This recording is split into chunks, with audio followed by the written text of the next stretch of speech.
Estamos una vez más en nuestro programa Diálogos de Ciudad. Saludamos a nuestros televidentes y le damos la bienvenida a nuestros dos invitados de esta ocasión. Nos convoca a hablar hoy de una personalidad que ha marcado, sin lugar a dudas, la historia reciente de Buenaventura, y nuestros invitados tuvieron experiencias, compartieron y observaron de cerca el trabajo de Monseñor Héctor Epalza Quintero, quien en este mes de febrero cumple 4 años de haber viajado hacia las estrellas, con Narcilo Rosero Castillo, visible en la ciudad por su trabajo en torno al tema del agua y por supuesto por su vinculación con el movimiento del paro cívico. Vamos a hablar para conocer desde su perspectiva lo que significa para Buenaventura el trabajo de Monseñor Héctor Epalza. Y de igualmente nos acompaña el profesor Hernán Ordóñez Valverde. Él es profesor de arquitectura y está haciendo estudios de doctorado en el tema de historia. También conoció el trabajo de Monseñor Héctor Epalza y por estas razones, por su cercanía y su interés en el tema, son dignos invitados de este programa Diálogos de Ciudad. Para nosotros es un gusto entonces saludarles y compartir con nuestros televidentes esta conversación que esperamos sea un reconocimiento al trabajo y a la obra de este líder espiritual que estuvo tan cercano al pueblo de Buenaventura. Narcilo, es un gusto saludarle. Buenas a todos y a todos, Gersaín, Ordóñez y demás compañeros. Estamos aquí para hablar de ese personaje y la verdad que es un personaje que influyó y en la organización del paro tuvo unas digamos intervenciones supremamente clave que permitieron hacer lo que hicimos. El profesor Hernán Ordóñez Valverde, decía yo, en su condición de académico, de persona que pues piensa y aporta desde su actividad en torno a lo que puede ser el desarrollo de los pueblos, en este caso de Buenaventura, observó y registró desde incluso las actividades del movimiento del paro cívico ese vínculo y ese liderazgo que desplegó Monseñor Héctor Epalza. Por eso, profesor, para nosotros es un gusto recoger desde su perspectiva lo que hoy significa el trabajo de un líder que no siempre se comprometen con el pueblo, pero en este caso este líder espiritual de la Iglesia Católica pues deja una huella en la ciudad de Buenaventura. Gracias, Gersaín, por la invitación. Estimados oyentes y televidentes del canal de Ubarta, importante medio de comunicación de la Universidad del Pacífico y ya trascendente, en el caso de YouTube ya hay un público muy especial. Precisamente arrancando la charla encontramos que hay un segmento de la población con ciertas características del conocimiento que permite este tipo de programas un poco más largos que los naturalmente conocidos. Narcilo, un saludo. Me siento muy congratulado que estar a su lado. Usted es un otro apóstol de la lucha social y precisamente vamos a hablar de uno muy importante, que es Monseñor Héctor Epalza Quintero. Lo repetí muchas veces: adelante y un paso atrás. Dios es nuestra fuerza. Dios escucha el clamor de los afligidos, de los oprimidos, y los libera mediante la misión de salvar, de liberar a quienes confían en Él, y ponen de su parte, que no son mudos espectadores, sino actor, artífice de su propio desarrollo integral. Monseñor Héctor Epalza era una persona con unos dechados de virtudes muy evidentes. Era una persona que se dedicó a hacer acompañamiento a este pueblo en todas y cada una de las problemáticas que tenía Buenaventura. Lo recuerdo como una persona grata para la ciudad. Tenía unos ideales buenos. Tenía conocimiento sobre la idiosincrasia de la ciudad. Como un gran señor, un hombre útil para la ciudad. Acuérdate que nosotros hicimos la caminata del entierro a la violencia y eso fue liderado por él. Él era un hombre que trataba de luchar mucho por la clase pobre de Buenaventura, trataba de que fuera lo que da Buenaventura equitativo en todo eso. Definitivamente un ser humano especial a quien la vida me dio la oportunidad de tratar personalmente. Siempre he creído que la inmensa imagen que tuvo Monseñor Gerardo Valencia Cano en esta ciudad opacó un poco esa figura extraordinaria que fue Monseñor Epalza. Y nosotros enfocamos el programa y la invitación a ustedes desde la perspectiva de una sociedad que, aunque tiene diariamente mucha información que circula, con frecuencia olvidamos los hechos, los datos. Somos una sociedad desbordada por la información y sin embargo desmemorizados, sin memoria, una paradoja que habría que explicar.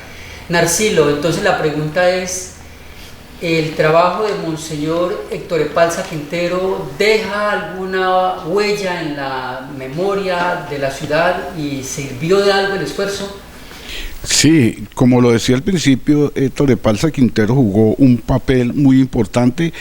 Digamos, la iglesia en general en Buenaventura ha sido un motor no solamente de la formación moral y de la creencia, sino que han pasado dos personajes, fundamentalmente dos, aunque aquí ha habido 4 o 5 con el actual obispo, pero de ellos, 2 fundamentalmente y han dejado huella, y hoy el nuevo monseñor pues está allí dando los pasos, también dando huella. Entonces, digamos, el obispo Héctor Epalza, digamos, cumplió un fundamental papel, recogiendo mucho de las ideas de Monseñor Gerardo Valencia Cano y vinculándose al movimiento. Digamos que lo primero, la primera actuación directa que estuvo con el comité, con los organizadores del paro, fue en el 2013.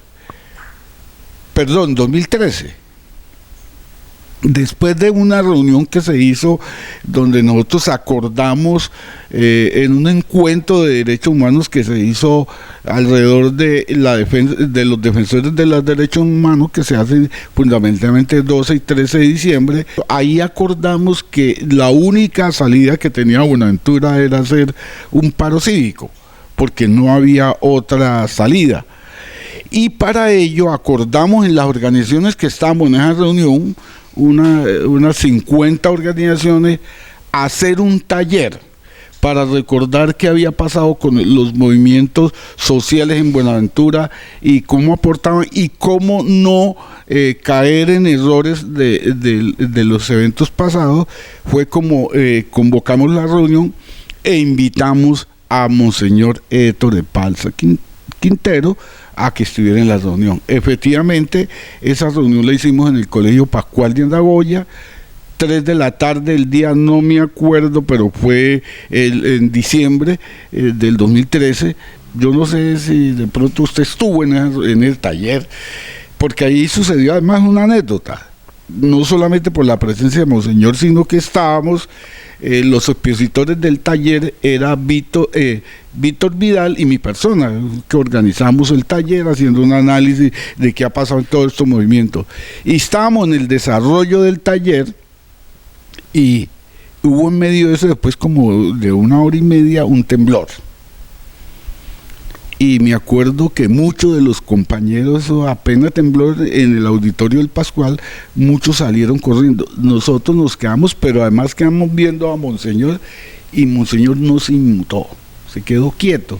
Entonces nosotros, como estábamos al frente de la reunión con Víctor, nos quedamos también. Y en eso Monseñor se quedó absolutamente quieto. ¿Qué demostró? Además, esa reunión demoró como como las nuestras, 3 horas y media. Y Monseñor durante todo ese tiempo no hizo sino tomar nota. Y al final de la reunión, digamos ya cuando estábamos terminando, le dijimos, bueno, Monseñor, ¿usted qué piensa? Y dijo 3 cosas que fueron fundamentales. Una, dijo, lo felicito porque han hecho un examen, me parece que uno debe conocer la historia, además porque Monseñor Héctor Epalza era historiador. Entonces nos señaló eso, no podemos olvidar la historia, tenemos que saber y a las lecciones aprendidas. La segunda cosa que dijo es, señores, les ofrezco la oficina del vicariato allá en la antigua Normal para que se reúnan, tengan un espacio para reunirse.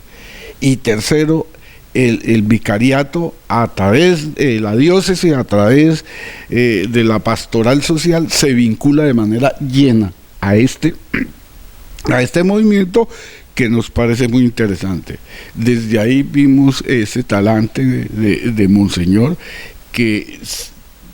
y que aprendimos una cosa, que uno tiene que escuchar. Monseñor escuchó 3 horas nosotros discutiendo, y al final lo que dijo lo que tenía que decir sin mucha cosa. Entonces, empezando por eso es un personaje muy ecuánime, muy escuchador y muy orientador. Nosotros en este programa recordamos entonces que él acompañó muchos actos significativos para la ciudad, pero justamente su trabajo hizo que desde Bogotá la prensa nacional y el gobierno nacional se fijaran en Buenaventura en uno de los momentos más difíciles en los que se necesitaba definitivamente valentía, denunciar la violencia al más alto nivel que se estaba presentando en Buenaventura, y eso fue lo que dio lugar a que se produjera luego esa marcha que usted acompañó, profesor, y que nosotros grabamos, y de allí salieron pues piezas de comunicación que comenzaron a marcar como ese despertar del pueblo de Buenaventura. ¿Qué nos puede usted decir desde su perspectiva? Bueno, gracias por su generosidad, Gersaín. La verdad es que esa marcha yo no participé. Usted la observó y no participé por una razón muy especial. Yo no creía en esa marcha. Y le dije a usted, Gersaín, cuando me invitó, yo le dije, Gersaín, esa marcha va a ser un fracaso. Y va a ser un fracaso por esta razón. El pueblo de Buenaventura está tan acorralado que el miedo no lo va a dejar salir. Yo pienso que Monseñor va a fracasar con su convocatoria y no me va a quedar para verla. Sin embargo, todos sabemos que eso fue un éxito rotundo. Yo empecé a ver de otra manera a Buenaventura y a su gente después de ese momento, y empecé a entender la capacidad de liderazgo silencioso que tenía Monseñor Héctor Epalza Quintero. Yo a él lo conocí en el 2013, coincidimos con la fecha, Narcilo. En el 2013 conocí en la pastoral social, precisamente en las reuniones con los líderes, ahí también conocí a Víctor Vidal. Usted ya nos habíamos reunido, Narcilo, en la Mesa del Agua, en Bomberos y en varios sitios, y esa Mesa del Agua que en mi concepto fue la génesis de muchos de esos eventos poderosos sociales que ocurrieron con la compañía espiritual de Monseñor Héctor Epalza. ¿Y por qué me refiero a él de esa manera? Porque Monseñor Gerardo Valencia Cano trajo a Buenaventura la educación, los colegios, la transformación a través del conocimiento, a través del entrenamiento académico. El otro gran apóstol y gran hermano, Héctor Epalza, trajo la compañía a la actividad social. Él entendió que ya había un pueblo educado, ya había una génesis de una futura élite social y política, y una élite intelectual. Y eso solo se podía hacer apoyando las luchas sociales, que tuvieran visibilidad a nivel departamental y nacional. Lo que no esperaba es que ese proceso terminara llevando a una visibilidad de tipo internacional. Allí quiero recordar, estimado Gersaín y respetado Narcilo, y a ustedes también, televidentes, que el caso de Héctor comienza con la marcha. de Héctor Epalza, de Monseñor Héctor Epalza, comienza con la marcha. Y eso da, el éxito le da un espaldarazo a la idea, digamos que el movimiento social más poderoso de la historia de Buenaventura, que fue el gran paro cívico del 2017. Y eso lo hablábamos ahora entre bambalinas con Narcilo, cuando Héctor Epalza los apoya a ustedes y les dice que no podían ser menos a ese reto que tenían, y los impulsa a continuar después de esas agotadoras reuniones para lograr hacerse a un proceso de nivel. Creo que nadie lo esperaba. Nadie esperaba esa respuesta. Yo ya estaba convencido y el paro cívico sí lo viví durante todo sus 22, 23 días que duró, todo el tiempo como un observador. Ustedes saben que yo soy historiador y estaba mirando, filmando, participando de las marchas, estando en los puntos, en casi todos los puntos estuve y viví el paro en Buenaventura. Después de ahí no me volví a perder ningún evento social, ni un evento de crítica y de pedido a las necesidades que todavía están presentes en la ciudad de Buenaventura. Estamos en nuestro programa Diálogos de Ciudad y recordamos a nuestros televidentes. Hablamos hoy acerca de la obra de Monseñor Héctor Epalza Quintero, con motivo de que en el mes de febrero se cumplen 4 años de haber partido físicamente. Vamos a mencionar como 3 grandes momentos, aunque hubo muchísimos, de Monseñor Héctor Epalza Quintero como figuraciones en momentos muy representativos de los movimientos sociales de la ciudad. En la historia de Buenaventura hubo un evento muy, muy especial. Nosotros desde este canal lo acompañamos, tuvimos el privilegio de hacerle el registro y salió de allí un programa en el que cierra el evento todo, lo cierra una intervención de Monseñor Héctor Epalza Quintero. Recogemos allí una intervención de él cuando se hace lo que se conoce como el plantón de Buenaventura. Lo habían organizado en ese mismo año 2014 los comerciantes de Buenaventura, que fue un acto muy audaz y que pues graciosamente o por esas coincidencias de la historia de la sociedad se perdió de vista ante la magnitud de la marcha, pero el plantón fue muy significativo y allí nosotros también mostramos cómo Monseñor en diferentes momentos acompañó esta experiencia. Y luego viene entonces lo del paro cívico, pero estamos entonces hoy preguntándonos, Narcilo, decíamos, pasados 4 años, ¿qué balance se puede hacer en la sociedad de Buenaventura? ¿Cuánto de lo que Monseñor acompañó queda en la memoria de las personas y ustedes que están al frente de estos procesos? Yo antes de señalar lo que queda, quiero señalar algo de lo que dijo el profesor Ordóñez. Lo primero es que nosotros tenemos un primer relación con Monseñor Héctor Epalza cuando en las organizaciones sociales del 2005-06 veníamos denunciando, digamos, que existían las casas de pique. Y sacábamos pues documentos, ahí están los documentos escritos, las denuncias por la radio. Me acuerdo la valentía de una señora de San Francisco que fue la primera oficialmente como persona que habló del asunto. No me acuerdo el nombre de la señora. Y las organizaciones empezamos a denunciar, porque no solamente en San Francisco, no solamente en distintos barrios, en Viento Libre, en fin, habían casas de pico, y le decíamos, pero no trascendía. Entonces Monseñor se reúne, además porque él contaba que la gente le iba, los feligreses y le planteaban en la confesión o lo invitaban a que lo escuchara y contara lo de las casas de pique, y sale Monseñor entonces y hace la denuncia a nivel nacional de las casas de pique, y como dice el profesor Ordóñez, eso catapultó no solamente en Buenaventura, sino la noticia se convirtió en una noticia internacional y trascendió, hubo hasta pronunciamiento de organizaciones de derechos humanos internacionales, hubo la venida aquí incluso del presidente Santos que estaba en el momento, y uno ve la importancia de un personaje como este, de las organizaciones sociales, y veníamos denunciando, se había tenido el valor de decir, existen en tal parte las casas de pique, y el gobierno nacional lo que nos pedía era prueba, y no pasaba nada. Lo hace de Torre Palsa y se convierte en un asunto supremamente de noticia internacional y de visión de todo el mundo. Y luego, pues, a raíz de esa reunión del 2013 que les contaba al principio, digamos, surge lo que tú dices, una marcha.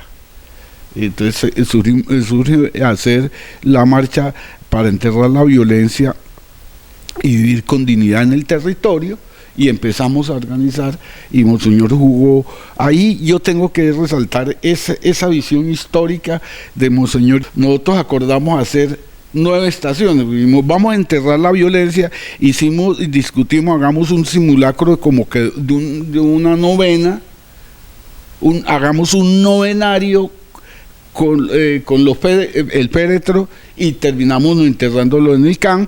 Pero como el novenario son 9 noches donde se resentía, digamos, la convertimos en 9 estaciones, y cada estación le colocamos un nombre, un hecho. La primera estación, me acuerdo que estaba en Punta del Este, que de ahí salimos del Sena, que era donde han matado a los jóvenes. Entonces, ese fue el motivo ahí de la segunda. La primera, la segunda en La Palera, donde extorsionaban a la gente, luego en el hospital, en fin. Pero lo que quiero decir es que a nosotros, a Monseñor, en la discusión esa le dijimos, Monseñor, cada estación va a tener un doliente. Entonces, los compañeros de la Punta del Este, que conocían las madres, que son unas luchadoras y que han mantenido ese movimiento ahí, ellas hacen, los compañeros de La Palera, en el hospital, cada punto tenía un responsable, y esos responsables hacían mostraban a través de un escrito, o de carteles, o de una cosa dramática y rápida, ponían el punto y le dijimos, Monseñor, usted hace la última intervención donde vamos a enterrar. Pero ¿qué pasó con Monseñor? Dijimos, vamos a hacer las 9 estaciones, tiene responsable, y usted es el responsable de la última palabra. ¿Qué nos encontramos con Monseñor? Que Monseñor, para cada estación también escribió, y él leía una hojita sobre el tema propio de la estación, cosa que nos sorprendió porque no le habíamos puesto la tarea. Pero él lo hizo a mano y lo leía a mano. Yo no sé si él lo hizo improvisado mientras iba, y nos acompañó toda la marcha, que duró varias horas. Desde las 9 de la mañana llegamos como a la 1 y pico al CAN, y todo el tiempo en todas las estaciones, una cosa precisa, que él las leía a mano, que luego se las pedimos, y por cosas de los avatares y de las cosas nunca las pudimos rescatar, pero sería bueno si están escritas, porque fue preciso. Eso tenemos que señalar, que era un personaje que no hablaba mucho, que era muy observador como buen historiador, y que hizo esas precisiones, y que, por ejemplo, después de esa marcha se vino el gobierno nacional con Santos, y hicimos 18 mesas con el gobierno nacional, con ministros, hubo compromisos. De lo único que sacamos en concreto de eso fue 5 ambulancias que logramos que el gobierno las entregara, que al inicio nos habían dicho, bueno, recién pasado, que fue la primera mesa, la de salud, y pasada la marcha, una marcha, como decía el profesor, grandiosa. Y ahí hagamos un par de... ¿Por qué nosotros sí creímos en la marcha? Porque nosotros estábamos haciendo reuniones previas, y en las reuniones previas del comité empezamos a escuchar 2 cosas o observamos 3 cosas que estaban demostrando que la gente había perdido el miedo. La primera es que mataron a un muchacho, a un trabajador de la alcaldía, que vivía en Bajo Firme. En ese tiempo la gente no iba a los velorios, y menos a los entierros, pero ese en particular la gente fue de manera masiva. Y eso nos llamó la atención en decir, aquí está pasando algo. ¿Qué nos informaron en una de esas reuniones? Compañeros, han aumentado las denuncias de asesinatos, desapariciones y tal. Y el tercer hecho fue que mataron a un comerciante porque no se dejaba extorsionar. Y ese entierro y ese velorio fue masivo. Ahí supimos, la gente está perdiendo el miedo, porque efectivamente había el miedo. Y entonces cuando convocamos la reunión, éramos pesimistas también, ya termino, era pesimista también, y dijimos, no, con que nos salgan 2.500 personas nos damos por bien servidos. Salieron, mal contado, más de 25.000. Como se pueden dar cuenta nuestros televidentes, profesor, Narcilo es todo un maratonista de la palabra, ¿cierto? Tiene muchísimo que contar y el tema convoca. Pues lamentablemente por el formato del programa nosotros debemos darle cierre. Yo quisiera recordar, profesor, para que usted haga su intervención, ahora Narcilo hace su intervención de cierre. Yo diría que Monseñor enfrentó la violencia, la muerte, y puso el dedo en la llaga en los temas más neurálgicos que nadie más desde esa época y hasta el presente menciona en Buenaventura. Además de la violencia, de los asesinatos, él mencionaba con frecuencia la corrupción al más alto nivel de las instituciones y de la sociedad, llamaba la atención sobre eso. Ningún líder político hasta el presente enfrenta el tema de la corrupción de manera directa, y eso pues pone al más alto nivel moral el liderazgo de Monseñor Torrepalsa. A usted, maestro, pues damos espacio para que cierre el programa y luego Narcilo de manera muy breve para que nos responda. Y esas cosas tan históricas que acaban de narrar ustedes, Narcilo y Gersaín, coinciden en una cosa. Héctor Torrepalsa arriesgó su vida y fue amenazado de muerte, y muchas personas pensaron que se iba a ir para Pereira porque pues en Buenaventura no puede estar, él tenía que irse de Buenaventura, pues no se quedó, y soy testigo de eso. El capellán de la policía, que en paz descanse, el sacerdote Bernardo González Orgliasti, amigo personal de la familia y mío, me recomendó con Monseñor, y en esa época la casa del obispo está ahí en Bagnoregio, y yo vivía en una habitación gigantesca, enorme, en el seminario. A veces me parecía que era una habitación demasiado grande y un baño muy grande, tan grande que cuando yo me bañaba, cuando iba por la toalla ya estaba seco, y entonces todo era muy grande allí, y a mí me tocaba entrar y ver cómo el ejército y la policía tenían acordonado toda la vivienda del obispo, porque esas amenazas eran realmente muy complejas. No se fue de Buenaventura, estuvo aquí y denunció de manera internacional lo que bien narró Narcilo. Es un hombre de gran templanza y así lo recuerdo. Yo pienso que ese legado está presente en muchos de nosotros que participamos en esas reuniones tan interesantes y valerosas de la pastoral social, y ahí donde conocimos esa generación de líderes sociales que siguen vigentes en Buenaventura. A usted, profesor, muchas gracias. Narcilo, para que usted se despida a nuestros televidentes, muchas gracias por aceptar la invitación de Yubarta Televisión. Bueno, agradezco esta invitación, pero no me quiero ir sin contar una anécdota que digamos que impactó y que pudo llevar, habrá tiempo de contar con mucho más detalle, el paro cívico. Después, como les digo, de las reuniones que vino el gobierno, 18 reuniones, y hacer un listado de mercado de necesidades, digamos, muchos miembros del comité de paro y de las organizaciones están como aburridos, digamos, no pasó nada. Y había compañeros que estaban que ya hasta ahí. Y convocamos a Monseñor Torrepalsa para contarles, estamos en esta situación. Y le contamos cómo estaba la cosa. Y nos dijo una frase que hasta hoy no sirve de las cosas.